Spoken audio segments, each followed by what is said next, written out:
किसान भाइयों, मैं हूं आमिर हुसैन, ज़िला बखर से। आज इस वीडियो के क्लिप पर बताना चाहता हूं कि गंदम की नई इमदादी कीमत साल 2027 के हवाले से हुकूमत पंजाब की तरफ से अभी से नया फैसला आ चुका है। आज मैंने आपको वीडियो में जो भी पॉइंट बताने हैं, ये बड़े पॉइंट अहम तरीन होंगे और इन्हीं पॉइंटों से पता चलेगा कि साल 2027 में गंदम की नई इमदादी कीमत क्या होगी। जैसा कि आपको पता ही होगा, पिछले से पिछले साल मैंने जो भी रेट बताया था वही रेट इमदादी हुकूमत पंजाब ने फैसला किया था और अल्लाह ताला का शुक्र है वो वीडियो वायरल भी हुई थी। वो वीडियो तकरीबन 670 के को टच कर गई, तकरीबन मिलियन के पास चली गई, क्योंकि वीडियो में सच बोला था कि गंदम की इमदादी कीमत ये होगी। लेकिन आज की वीडियो में मैंने आपको जो भी पॉइंट बताने हैं, अगर इनमें से एक पॉइंट भी सही ना हो, बेशक आप वीडियो छोड़कर चला जाएं। सबसे पहले बात करते हैं मुल्क भर में साल भर की जो गंदम की लागत हो रही है वो तकरीबन 28 या 29 लाख मेट्रिक टन। इस साल जो हमारी गंदम की मुहाना इस्तेमाल हो रही है वो 2.2 या 3.25 मिलियन मेट्रिक टन, यानी कि पिछले सालों में हमारी गंदम की लागत कम हो रही थी, लेकिन अब मुल्क भर में गंदम की लागत बढ़ चुकी है, क्योंकि हमारी आबादी जो है वो पहले 22 करोड़ थी, अब 22 करोड़ से बढ़कर 25 करोड़ हो चुकी है। यानी कि आबादी बढ़ेगी, साफ ज़ाहिर है गंदम की लागत भी ज़्यादा होगी। साफ ज़ाहिर है मुल्क भर की गंदम की लागत भी बढ़ेगी अगर आबादी बढ़ेगी। हमारी तकरीबन 72% आबादी जो है वो किसानों पर मुश्तमिल है, क्योंकि अगर किसान ज़्यादा से ज़्यादा मेहनत करेंगे, अच्छी से अच्छी पैदावार लेंगे, गंदम की जब अच्छी पैदावार आएगी, मुल्क भी खुशहाल होगा, हुकूमत बाहर के मुल्कों में गंदम को एक्सपोर्ट करेगी, हुकूमत को भी फ़ायदा पहुंचेगा, किसानों को भी फ़ायदा पहुंचेगा। इस साल जो किसानों ने गंदम की प्रोडक्शन हासिल की है वो 30.1 मिलियन मेट्रिक टन। पिछले साल जो प्रोडक्शन हासिल की थी वो 31.2 मिलियन मेट्रिक टन, लेकिन इस साल उससे भी कम प्रोडक्शन आई, क्योंकि एक तो किसानों ने गंदम कम काश की, दूसरे नंबर पर इस साल एवरेज भी कम आई, प्रोडक्शन भी कम आई, क्योंकि अक्सर किसानों की जो खादें बहुत ज़्यादा डालने पर, बहुत ज़्यादा पोटाश का इस्तेमाल करने पर, डीएपी का इस्तेमाल करने पर फिर भी किसानों की इस साल वो पैदावार नहीं आई। इस साल ज़्यादा से ज़्यादा 35 मन, 40 मन, 45 मन तक पैदावार आई है, लेकिन पिछले सालों में 50 मन, 55 मन, 60 मन तक भी दिलकश 21 वैरायटी ने पैदावार दी है। अकबर 19 ने बहुत ज़बरदस्त पैदावार आई। तो इस साल ना ही हुकूमत के पास गंदम पड़ी हुई है, ना इतनी ज़्यादा किसानों के पास गंदम पड़ी हुई है, और थोड़ी बहुत गंदम है सिर्फ स्टाकी ज़रात के पास। इसीलिए हुकूमत पंजाब 10 लाख टन गंदम बाहर के मुल्कों से मंगवाई है, वो भी 75 से 85 अरब तक अखराजात किए हैं। अगर यही 75 से 85 अरब हमारे पंजाब वाले किसानों से गंदम खरीदी जाती, आज किसान खुशहाल होते। आज किसानों को टेंशन गंदम काश में करने में नहीं आती कि गंदम काश करें या ना करें, लेकिन अब इस हुकूमत में किसान 100 बार सोचते हैं कि गंदम का रेट होगा या नहीं होगा, काश करें या ना करें, क्योंकि पहले जितनी भी हुकूमतें गई हैं वो गंदम की, कपास की, गन्ने की, तीनों फसलों की इमदादी कीमत फाइनल की जाती थी और किसानों को मिलती भी थी, क्योंकि इमदादी कीमत का मकसद भी यही है। मिसाल के तौर पर अगर इमदादी कीमत फसलों की ना हो, जैसे आपके सामने मंडियों में सब्जियां गलती सड़ती हैं, रुलती फिरती हैं, उनका एक इमदादी रेट फाइनल नहीं होता, तो गंदम के साथ भी, कपास के साथ भी, बाकी फसलों के साथ भी यही हालात बनने थे। लेकिन इसलिए पंजाब गवर्नमेंट का कानून होता है कि इमदादी कीमत का मकसद भी यही है कि अगर आपकी ये चीज़ को इतने में ले या ना ले, हुकूमत लेने की पाबंद होगी, क्योंकि फसल काश करने से पहले पहले इमदादी कीमत मुकर्रर की जाती है, ताकि किसान को पता हो अगर ये वो फसल काश करे या ना करे, उसकी इतने रेट में ये फसल खरीदी जाएगी। लेकिन किसान भाइयों, आपको पता ही होगा इस वक्त गंदम का आसमान की बुलंदियों को रेट छू रहा है।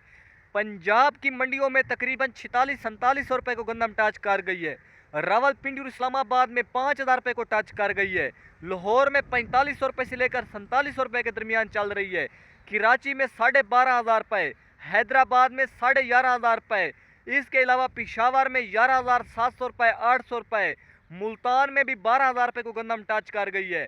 मुल्क भर में गंदम का अच्छा रेट दिया जा रहा है, क्योंकि स्टाकी ज़रात अब जाकर थोड़ी बहुत गंदम निकाल रहे हैं, क्योंकि गंदम पर अब सुसरी का अटैक हो चुका है। बारिशें ज़्यादा आने की वजह से गंदम को सुसरी खा रही है, इसीलिए स्टाकी ज़रात थोड़ी बहुत अब गंदम निकाल रहे हैं वरना नवंबर दिसंबर में गंदम का रेट 6,000 रुपये को टच कर जाएगा। स्टॉक हज़रात का कहना है कि तब जाकर हमने अपनी गंदम सेल करनी है, क्योंकि नवंबर दिसंबर में सबसे ज़्यादा सर्दियों में गंदम का रेट बढ़ जाता है। लेकिन साल 2027 के लिए सिंध में गंदम की बहुत ही कम काश्त की जा रही है, क्योंकि इस वक्त मौजूदा रेट जो है वो 5,000 रुपये चल रहा है। तो पंजाब गवर्नमेंट भी गंदम की इमदादी कीमत 5,000 रुपये फाइनल करने वाली है, क्योंकि अगर 5,000 रुपये में हुकूमत पंजाब ने गंदम का रेट ना दिया तो साफ ज़ाहिर है किसानों ने फिर गंदम अपनी स्टॉक हज़रात को देनी है, क्योंकि किसानों ने तो उसी बंदे को अपनी चीज़ देनी है जो ज़्यादा रेट देगा। अगर हुकूमत ज़्यादा रेट देगी तो हुकूमत को गंदम मिलेगी, अगर स्टॉक हज़रात ज़्यादा रेट देगा तो स्टॉक हज़रात को गंदम मिलेगी। क्योंकि वीडियो के पिछले जितने भी पॉइंट थे समझाने का मकसद यही है, अगर हुकूमत गंदम खरीदे या ना खरीदे, अगर हुकूमत बेशक 6,000 रुपये 5,000 रुपये रेट मुकर्रर कर दे, बाद में अपनी बात पर ना टिक पाए, गंदम ना खरीदे, IMF के बहाने बनाए जाए, पास को गंदम ना खरीदे, लेकिन फिर भी स्टॉक हज़रात गंदम को ज़रूर खरीदेगा, स्टॉक हज़रात गंदम में ज़रूर दिलचस्पी लेगा। क्योंकि 2 साल हो चुके हैं स्टॉक हज़रात को अल्हम्दुलिल्लाह काफ़ी ज़्यादा गंदम ने मुनाफा दिया है। पिछले साल भी सैलाब आने की वजह से गंदम ने बहुत ज़्यादा मुनाफा दिया स्टॉक हज़रात को, इस साल भी गंदम ने बहुत ज़्यादा मुनाफा दिया स्टॉक हज़रात को, अभी से मुनाफा दे रही है। बाकी आपके सामने चीनी को बहुत ज़्यादा स्टॉक किया गया, गन्ने की जो चीनी बनती है, चीनी ने नुकसान ही दिया, फ़ायदा नहीं दिया। 7200 रुपये 7300 रुपये में स्टॉक हज़रात ने स्टॉक किया है, लेकिन वही चीनी जो है 100 रुपये कम हो चुकी है, 7,000 रुपये में से भी 6,900 रुपये हो चुकी है। तो नुकसान दे रही है, फ़ायदा नहीं दे रही, 200-300 रुपये नुकसान दे रही है। लेकिन स्टॉक हज़रात ने गंदम खरीदी थी 3,000 रुपये से लेकर 3,500 रुपये के दरमियान, वही गंदम का रेट हो चुका है 5,000 रुपये। स्टॉक हज़रात को 1,500 रुपये 2,000 रुपये फी मन में मुनाफा आ रहा है। साफ ज़ाहिर है स्टॉक हज़रात वही चीज़ खरीदेगा जिसमें उसको ज़्यादा मुनाफा आए। लेकिन साल 2027 के हवाले से अक्सर किसानों को मेरा तो यही मशवरा है कि आप गंदम की फसल लाजमन काश्त करें। पहले आप बाजरा काश्त कर दें सारे रकबे पर, बाजरे के लिए आप सिंडिकेट बीज काश्त कर दें, तहफ़्फ़ुज़ काश्त कर दें, इसके अलावा टारगेट 786 कर दें, ताज कर दें, कोई भी अच्छी सी वैरायटी काश्त कर दें। बाजरे की आपकी अच्छी एवरेज आ जाएगी, ऊपर आपने गंदम काश्त कर देनी है, 2 फसलें ले लेनी है। गंदम का रेट अगर हुकूमत बेशक अच्छा दे या ना दे, लेकिन स्टॉक हज़रात ज़रूर देगा और आपको अच्छा रेट गंदम का मिलेगा। बाकी चिकंदर की फसल के पिछले साल भी हालात बहुत ख़राब बने, चिकंदर की फसल के लिए इस साल भी हालात सही नहीं लग रहे, क्योंकि इस साल गन्ने की काश्त काफ़ी ज़्यादा है। गन्ने की जब चीनी हुकूमत के पास पूरी हो जाएगी, चीनी का रेट कम हो जाएगा, चिकंदर का रेट खुद ब खुद कम हो जाएगा। क्योंकि पहले तो चिकंदर काश्त करने के लिए लोन जो है वो बहुत ज़्यादा निकाला जाता है, फिर किराया बहुत ज़्यादा निकाला जाता है, फिर जो DAP है उसका रेट ज़्यादा लगाया जाता है। जब चिकंदर पटाई के वक्त अडेंट का बड़ा मसला आता है, उस वक्त गंदम की काश्त कटाई इकट्ठी होती है, उस वक्त लेबरें नहीं मिलती चिकंदर के लिए। तो आप सोच समझ कर चिकंदर की फसल काश्त करें, वरना ज़्यादा रकबे पर आप गंदम की फसल काश्त करें। राय कनोले के तो वैसे 3-4 साल हो चुके हैं, हालात बुरे बने हुए हैं। राय कनोला का तो रेट ही नहीं बढ़ रहा, अब 7,700 रुपये 7,800 रुपये मंडियों में रेट चल रहा है राय का, और कनोले का 8,000 रुपये 8100 रुपये, रेट इतना ज़्यादा नहीं बढ़ा। स्टॉक हज़रात राय कनोले के हवाले से भी परेशान है, रेट नहीं बढ़ रहा, लेकिन बाजरा स्टॉक करने से बाजरे का रेट अच्छा हो जाता है। हाँ, अगर आप चिकंदर की फसल लगाना भी चाहते हैं, आपको एक शौक़ है, क्योंकि एक चीज़ का इंसान को शौक़ होता है कि मैंने ये फसल काश्त करनी है। आप 5 एकड़ अगर चिकंदर काश्त करना चाहते हैं तो आप 5 की बजाय 2 एकड़ काश्त करें। 2 एकड़ पर आप बहुत ज़्यादा मेहनत करें, बहुत ज़्यादा खादों का इस्तेमाल करें, समझ लें कि ये दरिया है फसल खादों की। आप इसमें पोटाश का बहुत ज़्यादा इस्तेमाल करें, DAP का करें, खादों बहुत ज़्यादा डालें, लेकिन इंशाल्लाह आपकी एवरेज जो है औसत जो है बहुत अच्छी आएगी, फिर आपको मुनाफा आएगा। क्योंकि पिछले 2-3 साल हो चुके हैं, पिछले 3 सालों में मैंने 1 एकड़ चिकंदर का सिर्फ काश्त किया था।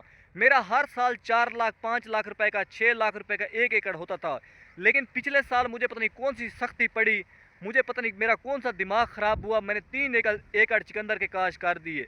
जब मैंने 3 एकड़ चिकंदर के काश्त किए तो वो जब मेरी पटाई वगैरह हो गई 9.5 लाख रुपए के बने। उसमें जब लोन काटा गया, किराया काटा गया, लेबर की मजदूरी काटी गई, ट्रैक्टर वाले का डीजल काटा गया, सब कुछ काट निकाल कर रेदर वगैरह हल वगैरह सब कुछ काट वगैरह का सब कुछ बराबर हुआ है, मुझे 1 रुपया भी नहीं बचा। तो इसीलिए मेरा दिल नहीं करता इस साल चिकंदर की काश्त करूं। अगर करूँगा भी सही तो सिर्फ 1 एकड़, क्योंकि जितना आप थोड़ा चिकंदर काश्त करेंगे उतनी ज़्यादा आप उस पर मेहनत करेंगे, आपका फिर वज़न अच्छा आएगा, फिर आपको मुनाफा लाखों में आएगा। वरना चिकंदर के पास भी आप ना जाएं।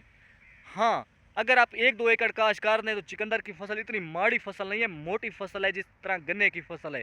गन्ने की फसल पर आप पूरा साल मेहनत करते हैं, लेकिन इस हुकूमत में 3-4 साल हो चुके हैं, मैं भी गन्ना काश्त कर रहा हूँ, अल्हम्दुलिल्लाह ज़बरदस्त मुनाफा आता है गन्ने की फसल में। अगर रेट 400-500 रुपये भी मिल जाए तो थोड़ा रेट नहीं है, गन्ने में किसान अच्छे रह जाते हैं। आप गन्ना काश्त करें, गन्ने की फसल बहुत ही अच्छी फसल है। इस हुकूमत में मिलें भी अब बढ़ चुकी हैं, 45 से 50 मिलें हो चुकी हैं, तो इंशाल्लाह रेट भी अच्छा मिलेगा गन्ने की फसल का। वैसे इस हुकूमत में सब्जियां काश्त करने का कोई फ़ायदा नहीं है, क्योंकि सब्जियां वही काश्त कर सकते हैं जिनको एक तजर्बा है, वो टनल वगैरह में काश्त करते हैं, या उनको कोई तजर्बा है कि वो मुनाफा कमाएं। वैसे सब्जियों में भी इतना ज़्यादा वो मुनाफा नहीं रह गया जब इमरान खान साहब की हुकूमत में था। इमरान खान साहब की हुकूमत में सब फसलों में मुनाफा था, सब्जियों में तो बहुत ज़्यादा था, सब्जियों का एक रेट अच्छा मिलता था। अब ना ही आलू के हालात अच्छे हैं, ना ही किसी सब्ज़ी और के हालात अच्छे हैं। आप प्याज के आपके सामने जब पटाई का वक्त था 20 रुपये 30 रुपये 1 kg था, लेकिन अब जिन लोगों ने प्याज को स्टॉक किया हुआ था वही प्याज अब पहुंच चुका है 150 रुपये 1 kg, यानी कि वो मुनाफा कमा रहे हैं स्टॉक करके। हम गरीब किसानों के पल्ले कुछ नहीं है, हम फसलें स्टॉक नहीं कर सकते, वही स्टॉक कर सकते हैं जो अमीर पार्टी हैं। किसान भाइयों, वीडियो के एंड पर मैं आपको अपना ग्रीन ट्रैक्टर दिखाने लगा हूँ।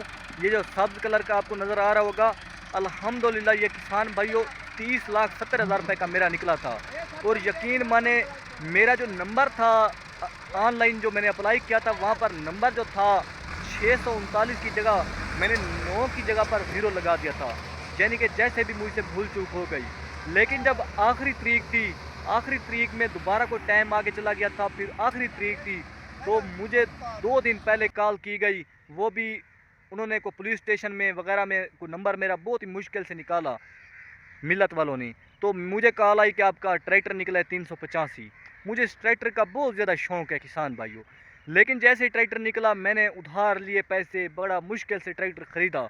लेकिन अब वजह ये बन चुकी है, ना ही मेरे पास हल है, ना ही कोई तवे हैं, ना ही थ्रेशर है, ना कोई औजार है। अब ट्रैक्टर बिल्कुल खड़ा हुआ है गोदाम में, मैं बहुत ज़्यादा मजबूर हूँ, अभी तक औजार नहीं ले पा रहा। हुकूमत पंजाब ने ट्रैक्टर तो दिया है, लेकिन ट्रैक्टर मैंने ख़रीदा भी है, लेकिन मेरे पास औजार नहीं है। अगर औजार होते फिर मेरा मज़े बन जाते, गुजारा हो जाता, फसल की अच्छी पैदावार आती, हल अच्छे लगते, लेकिन अभी तक ट्रैक्टर बिल्कुल खड़ा हुआ है। आगे से कोई ना कोई मैं वीडियो ट्रैक्टर की भी डाल दिया करूँगा थोड़ी बहुत। शुक्रिया।